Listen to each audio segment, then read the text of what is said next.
ماں باپ کے نافرمان کی نہ دنیا ہے نہ آخرت۔ ایک صحابی ہے، یا رسول اللہ میرا باپ نا میری کمائی میں سے خرچ کرتا، مجھ سے پوچھتا ہی نہیں، اور شرعاً قانوناً اگر میری کمائی میرے باپ کی جو کمائی ہے یا زمین ہے جائیداد ہے اس سے الگ میں نے اپنی محنت سے کوئی کمائی کی ہے، وہ میری ذاتی چیز ہے، قانوناً میرے باپ کو بھی پوچھنا چاہیے کہ بیٹا یہ تمہاری چیز میں لے سکتا ہوں، یہ پیسہ میں استعمال کر سکتا ہوں، قانون یہ ہے۔ تو اس نے قانون کی بات کی کہ میرا باپ میرا مال اٹھا کے خرچ کر دیتا، مجھ سے پوچھتا ہی نہیں۔ آپ نے کہا اس کے باپ کو بلاؤ۔ اس کے باپ کو بلایا تو وہ انہوں نے پوچھا کیوں بلا رہے ہیں؟ کہ تیرے بیٹے نے تیری شکایت کی۔ تو اس کو اتنا غم لگا کہ وہ کٹ کے مر گیا۔ اور عرب کی شاعری تو پھر پوری دنیا میں مشہور ہے، آج بھی مشہور ہے۔ تو اس نے دل ہی دل میں کوئی شعر کہے، درد بھرے دکھ بھرے، اور وہ انہی شعر کو اپنی زبان سے نہیں دل ہی دل میں کہتا کہتا دربار رسالت میں مسجد میں پہنچا تو جبریل پہلے آ چکے تھے۔ کہنے لگے یا رسول اللہ، اللہ تعالیٰ فرما رہے ہیں کہ آپ اس سے کہیں کہ پہلے وہ شعر سنا جو تیری زبان سے تو ادا نہیں ہوئے، تو تیرے رب نے عرشوں پہ سن لیے ہیں۔ آپ نے فرمایا بھائی تمہارا کیس سنوں گا، پہلے وہ شعر سنا جو تیری زبان سے نہیں ادا ہوئے۔ اللہ نے سنے۔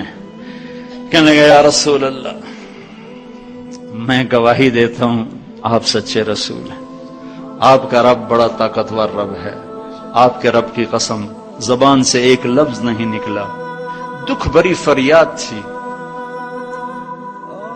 جو دل کی دنیا میں اٹھی اور وہیں گم ہو گئی، سینے سے اٹھی اور سینے میں ہی دفن ہو گئی، پر آپ کے رب نے عرشوں پہ سن لیا۔ آپ نے کہا اچھا سنا تو صحیح میرے بھائی۔ میں کہا جی میں نے کہا بچے جس دن تو پیدا ہوا اس دن سے ہم نے اپنے لیے جینا چھوڑ دیا، ہم نے تیرے لیے جینا شروع کیا۔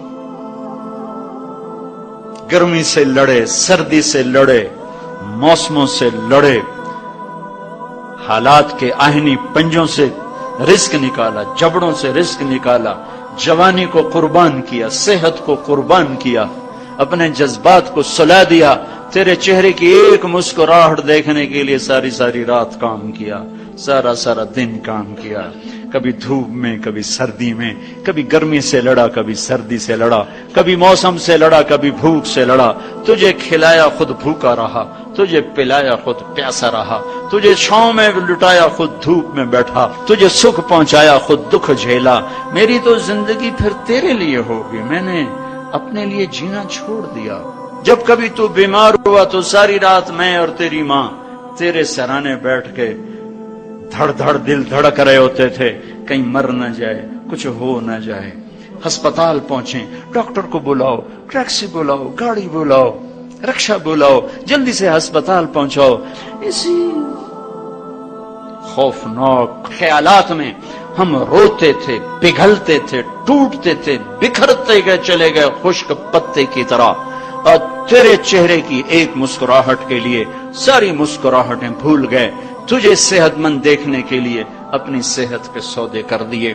اور اس طرح ایک دن نہیں گزرا، یہ شب و روز گزرے، دن اور رات گزرے، لیل و نہار گزرے، بہار و خزاں گزری، رت بدلی، موسم بدلے، بادل اندھیری، بارش آئے اور گئے، یہاں تک کہ تو پروان چڑھتا گیا، میں ڈھلتا گیا، تجھ میں جوانی میں رنگ بھرا اور بڑھاپے نے میرے سارے رنگ نوچ لیے۔ تو سیدھا کھڑا ہوا تنے کی طرح، میری کمر جھک گئی کمان کی طرح، اور میں آسرے کا محتاج ہوا، تو طاقتور ہو کے جوان ہوا۔ پھر مجھے خیال آیا کہ میں اس کی انگلی پکڑ کے چلا، گود بٹھا کے چلا، کندھے بٹھا کے چلا، ہاتھ بٹھا کے چلا، اس کے لیے در در کی ٹھوکریں کھائیں۔